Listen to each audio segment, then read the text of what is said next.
Dear God, I just want to thank you so much for who you are, Lord. And I just pray as we continue this Daniel series, Lord, that you would just, Lord, teach us something new. As we listen to this crazy story, Lord, would you work in our lives and there be things that we would take home today that we can start changing in the way we live our lives, Lord. And would you just continue to remind us that you are an amazing God and you are the creator of this universe. We love you so much in your name. Amen.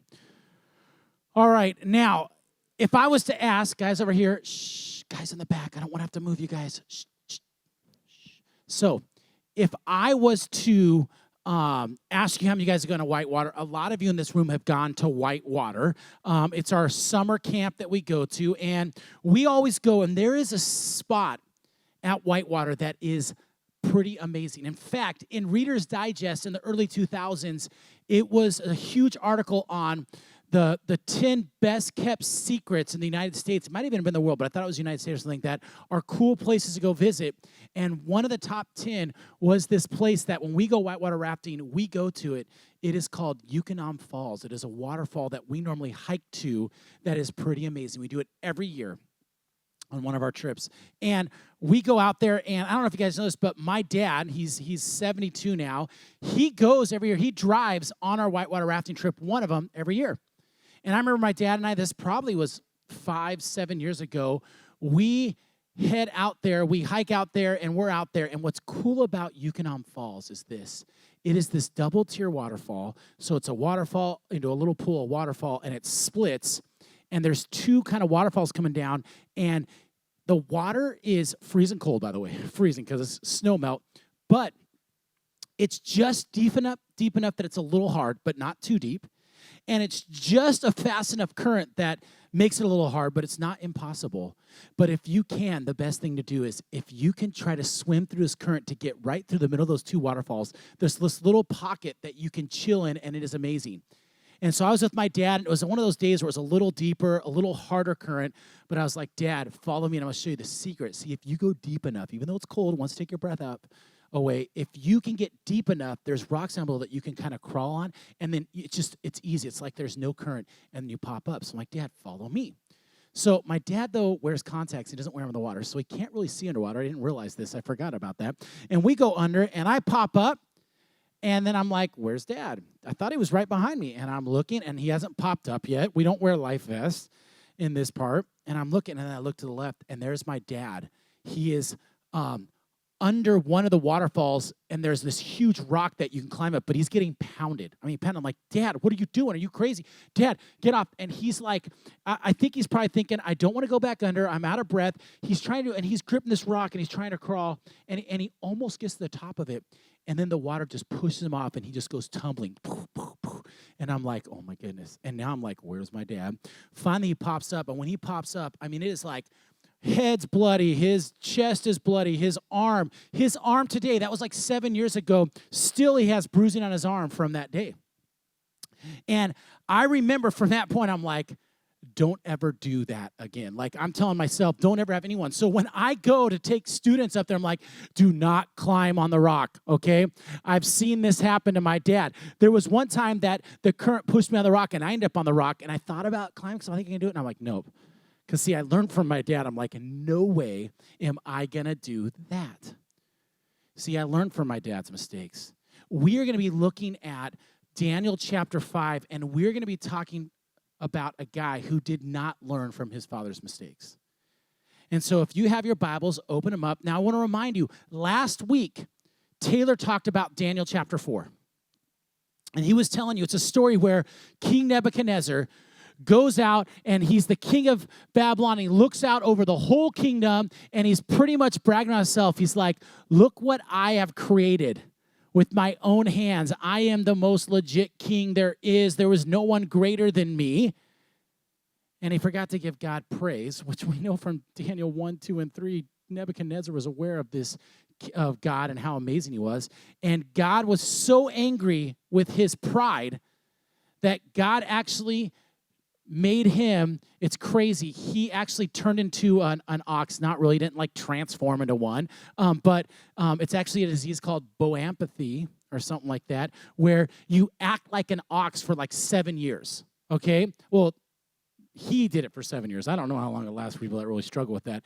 But he actually thought he was an ox, ate grass, slept under the dew. He kind of went mentally insane. He went crazy. And then once he realized, no, God, you are the true one God, then God brought him back, kind of restored his power and his everything of that. And he learned from this thing of like, oh my goodness, I am not in control. The God of the universe is. And so now we come to chapter 5. King Nebuchadnezzar has died. And his son, and we're going to find out, it's actually his grandson, we'll find out soon. But his son is in power, and his name is King Belshazzar, but we're going to call him Belt, just in case I said it wrong. King Belt. Now, King Belt is in Babylon. Now, you understand, Babylon is at that time the greatest kingdom. They kind of are in war right now with the Medes and Persians, which we know if we go back to chapter 2, we know what kingdoms take over right after Babylon. Medes and Persians, okay? So, a little foreshadowing here. But they're at war, and he is in Babylon. Now, the Babylon, this is unbelievable. Archaeology and history tells us that there is, at this time, a wall around Babylon that is 17 miles. That's how big Babylon is. It's 17 miles of wall all the way around. It's pretty much impenetrable. The walls are 90 feet high, 22 feet thick. And back then, history tells us there was a guard at every 100 feet on the walls. Pretty impenetrable. Also crazy about this time is most kingdoms, if you find out about old school days and tells and all this stuff, everybody built on hills. They built high up where it was safer. So a lot of times they didn't have water in their walls. They'd have to go out and get water. Babylon actually had its own water source in the walls. And that was a big deal because a lot of other kingdoms that would come to attack, they would just wait them out, hoping that they run out of food, they run out of water. That was not going to happen with Babylon. In fact, a little sidebar, Israel did not have water in there.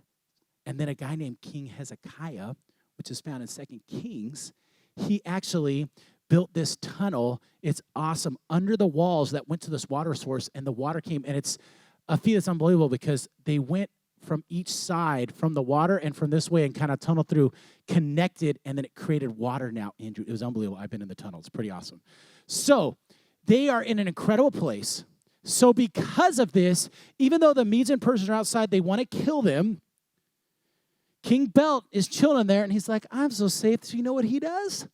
We find out that he decides to throw this massive party. You have people outside that want to kill you, and King Belt decides to throw a party. Invites everyone. He feels like he's so safe, throws this party. So we find out, we pick up the story in verse 2. Guys, over here. I don't want to have to move you. So we pick it up in 2 right here. It says right here, while Belshazzar, or Belt, was drinking his wine, he gave orders to bring in the gold and silver goblets that Nebuchadnezzar's father had taken from the temple in Jerusalem, so that the king and his nobles, his wives and concubines, might drink from them. So they brought them in.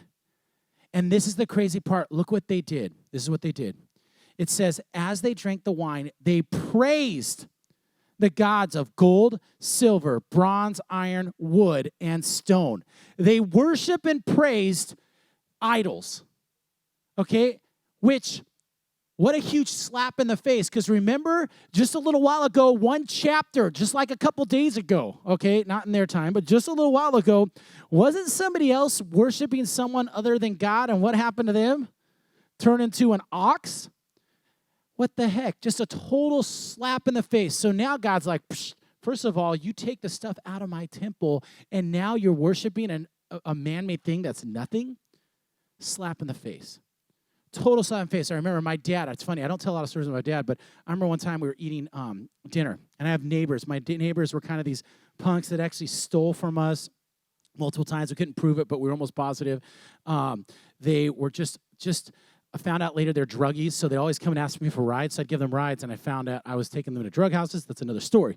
But they come to the door. I'm a senior, and we're just sitting down our family. You can kind of see the dining room from the door. And there's a knock on the door. My dad goes and opens it, and it's one of these guys, total punk guy. My dad doesn't totally like him anymore. My dad's like nicest guy because he's a punk. And he's like, yo, Trav, can you give me a ride? And I'm like, I just sat down to eat. I'm sorry, I can't give you a ride. If I'd have known I was taking him drugs, like that probably where I was taking him, I would have said, no way, I'm calling the police right now. But didn't know that time. I found out later. And he's like, come on, Trav, please give me a ride. And my dad's right there by the door. He's like, hey, I'm sorry, did you hear what he said? We're eating dinner. Sorry, he can't give you a ride right now. Maybe come back in an hour. And he's like, I wasn't talking to you. I was like, okay, now, first of all, my dad's really nice. My daughter was here last night, and she couldn't leave the story. In fact, my dad might be like, are you sure? So I was like, Dad, I was there. My dad, like, I've never seen this. Like, he was like, what? This guy was like 18, 19-year-old kid. Okay, not a kid. He's older than you guys. My dad, and he's not big. He's smaller than me.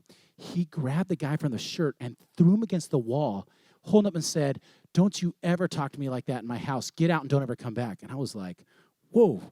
Dang, like Dad's never done something like that. Like, dude, props to Dad. I was like, heck yeah, you know?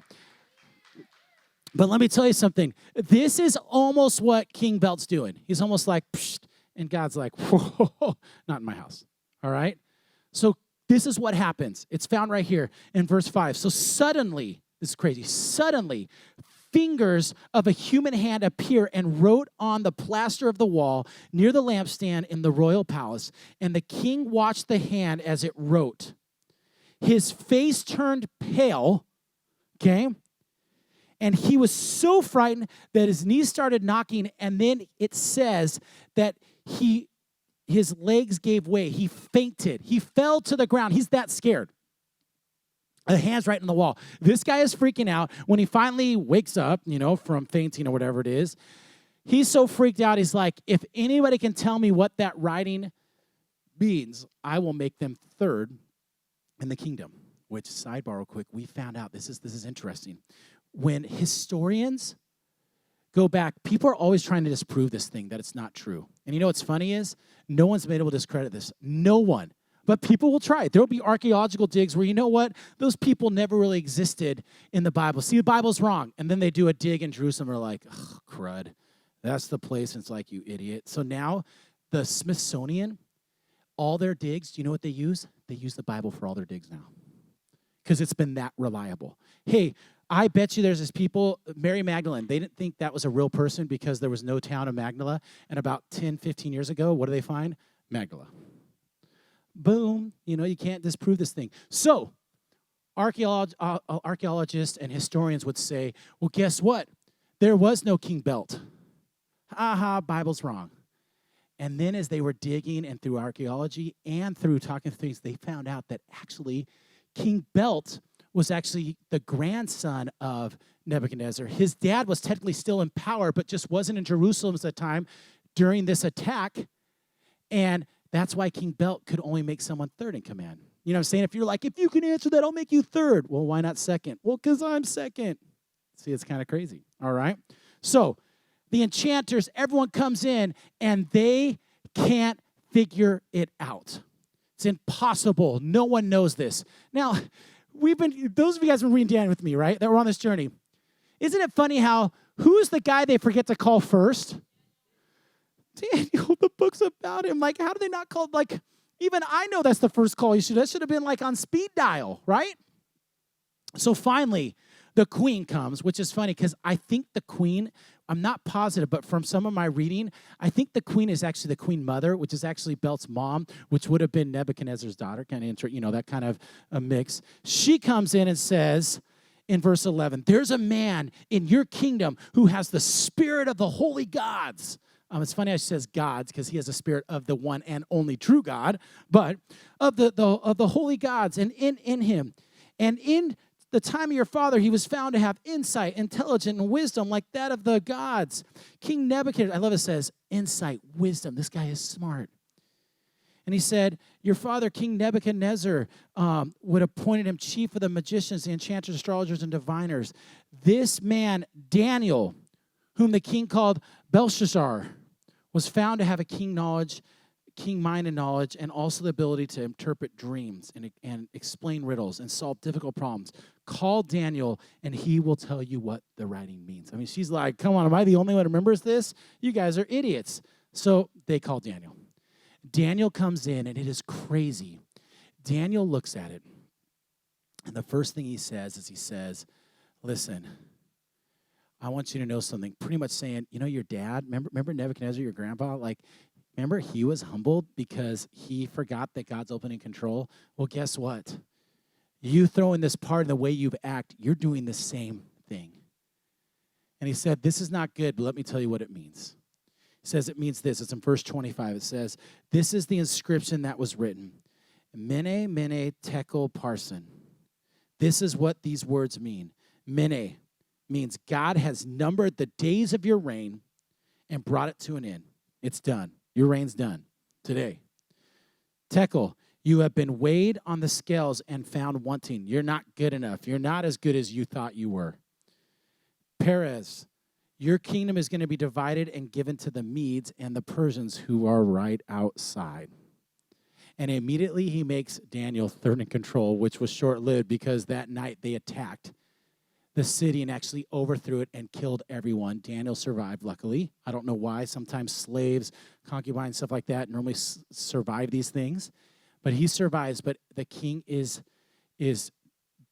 killed that night. It's crazy. Archaeologists have they actually discovered how they were able to, the Medes and Persians were able to actually penetrate this impenetrable city.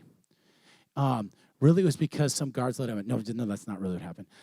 They actually found out how to do with the waterways. And you'll have to look it up, but you can actually research it, but find out. But it had to do with the waterways. I think they had a place where water came out, and they were able to do something, get in. I just can't remember, so you have to look it up yourself. But it's pretty awesome that night they came and took over the city. Now, here's the thing. This talk is very similar. The way this pans out is very similar to what happened with Nebuchadnezzar. Because he didn't humble himself, God pretty much humbled him. And pretty much said, you want to know who the real true God is? It's me. And it's a crazy story, and I would love to talk about humility, but Taylor talked so much about humility, I felt like he nailed it. I felt like last week he did a great job doing it. So instead of me redoing it, I decided I want to go another direction with this. Because you see, here's the cool part is, I don't know why, maybe it's not a cool part, I don't get them why the first call wasn't to Daniel.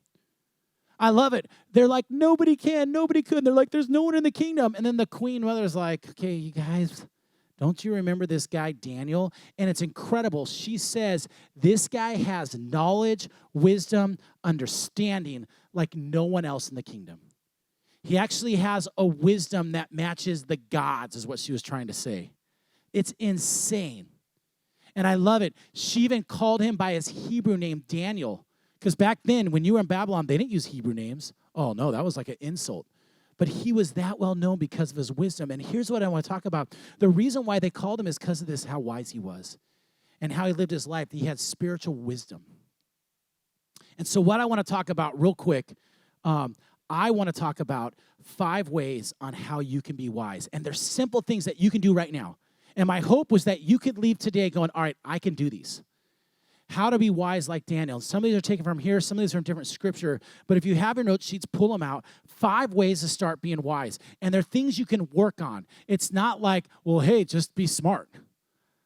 No, these are things we can work on. So if you have your note sheets, pull them out. First thing is this. If you want to be wise, the first thing that you need to do is you need to never stop learning. Never stop learning. Okay? That is the first thing. Never stop learning. When I was in college, or when I graduated college, I thought my learning was over. Like, I've been doing school for like 20 years or something like that. Finally, not really 20 years, but it seemed like that. Finally, I'm done learning. And you know what's crazy? Is a year or 2 later, some of my buddies, some close friends, we decided to go on our own journey. And we actually started, it was awesome. We would have these once or twice a week, these huge discussions where we would just do apologetic stuff, some insane stuff. And actually probably the biggest growth period in my life was probably that time, the stuff we were studying. And I'll be honest with you, what came out of that was, 1, my knowledge on defending the faith was unbelievable. The confidence I have now. I know without a shadow of a doubt that I believe there's only one God and there's too much evidence that supports it, and it all came out of time. And what came out of that is actually a confidence that allowed me to be a better pastor, allowed me to be a better person at shepherding you guys to help you because of what I learned during that time. If we want to become wise, we need to never stop learning. Never stop learning. It says Ecclesiastes 10:10. I love this. It says, if the axe is dull and its edge is unsharpened, more strength is needed, but skill will bring success.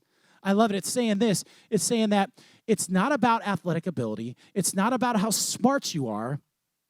Because somebody could, if it's dull, they can just swing harder. No, it's about skill, developing, learning things that we can be wise. What would be the wisest thing is sharpen the blade. And then you'll be just as effective as the guy who's strong.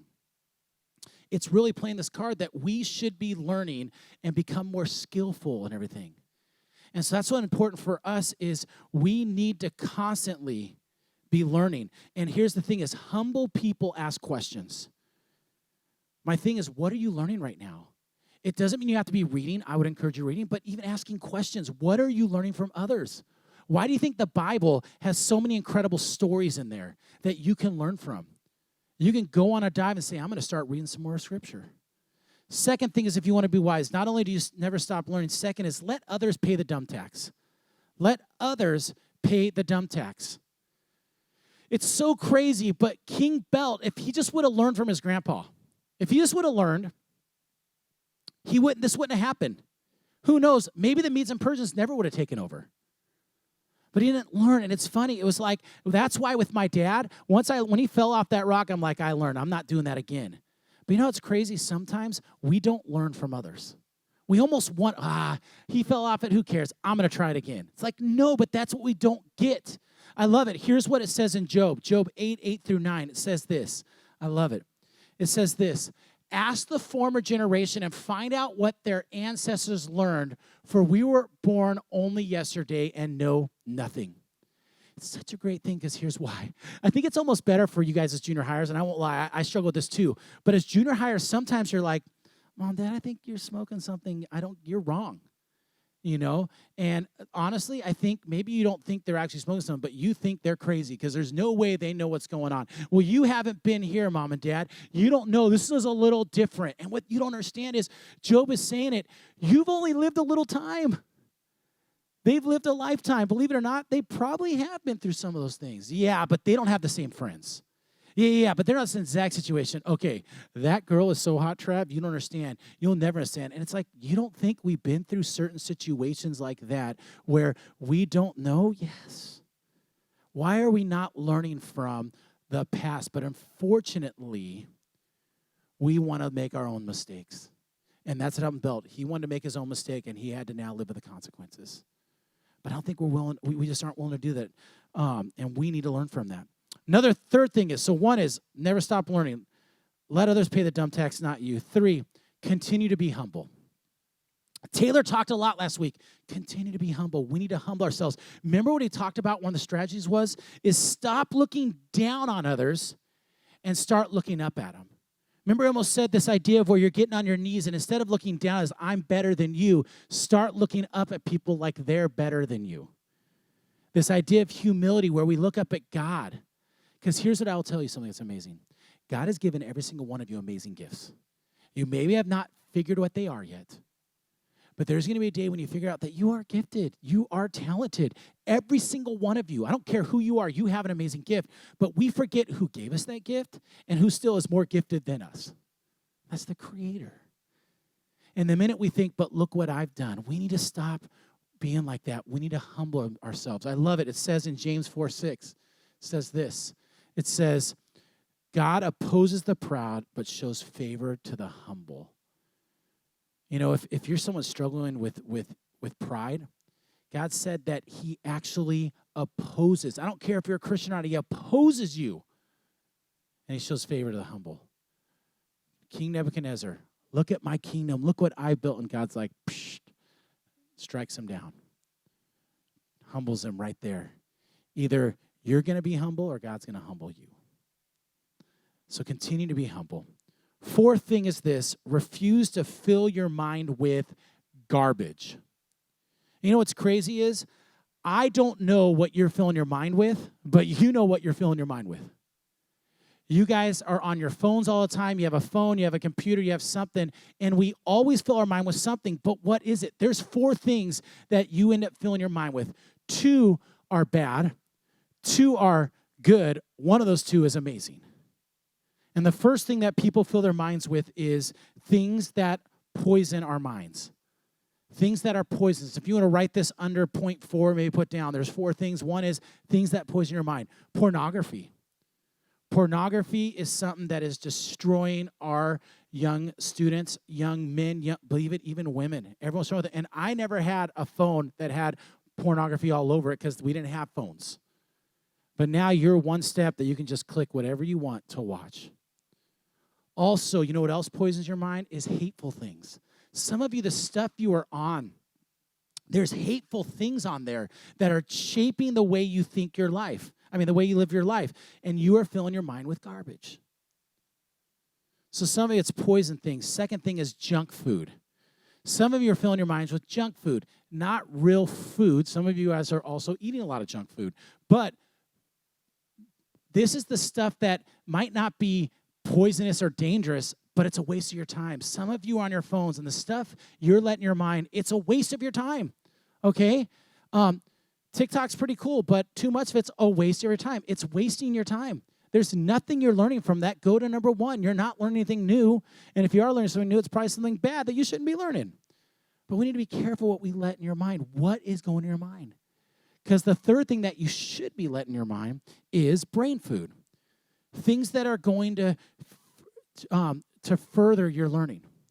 Things that are going to help you grow is brain food. And the last one is superfood, and that's the Bible.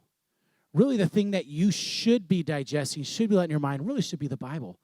Right now, I am going through the whole Old Testament, and I've gone through the Old Testament many times, but I love it because even today when I'm reading, there's things that God is teaching me that are new, that I didn't realize. Or you know what? Maybe he's reteaching it. Maybe 20 years ago I realized that, and I forgot it. It's crazy what God is teaching me. We should be being careful what we let in our minds. And the last thing is this, very simple, is actually do what you've learned. Remember, we're going to keep learning. You should be furthering your learning. But the last thing is you need to actually do what you learned. Actually do it. I love it. James 1:22 says this. Do not merely listen to the word and so deceive yourselves, but do what it says. Don't deceive yourselves like, I listen to it. I go to church, I listen. No, actually do it. Some of you, you know what's right. Some of you know what you're supposed to be doing, but I don't know why you don't do it. Your mom and dad are probably the same thing. Why don't they do this? I don't get it. We struggle with that. But if you want to become wise like Daniel, we need to actually do what we've learned. My challenge for you real quick is this. There's a note that you're like, okay, there's one blank, Trav. What do I put in there? Here's what I want you to do. I want you to go back to those 5 things that can make you wise, that you can start working on to be wise. And I want you to think of one thing. Maybe circle the one that you're like, this is the one I'm not doing. These are the 5 I'm not doing. Maybe that's you, okay? But go back and maybe pick one that you're like, this is the one I need to work on the most. And this week I challenge you to start trying to do that. Just one thing. Take one of those that you need to start doing to start becoming wise like Daniel. Because we need to start right now working on how we're going to live our lives for God, and this is the start.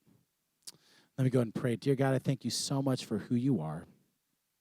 I just pray that you would continue to work in our students' lives, Lord.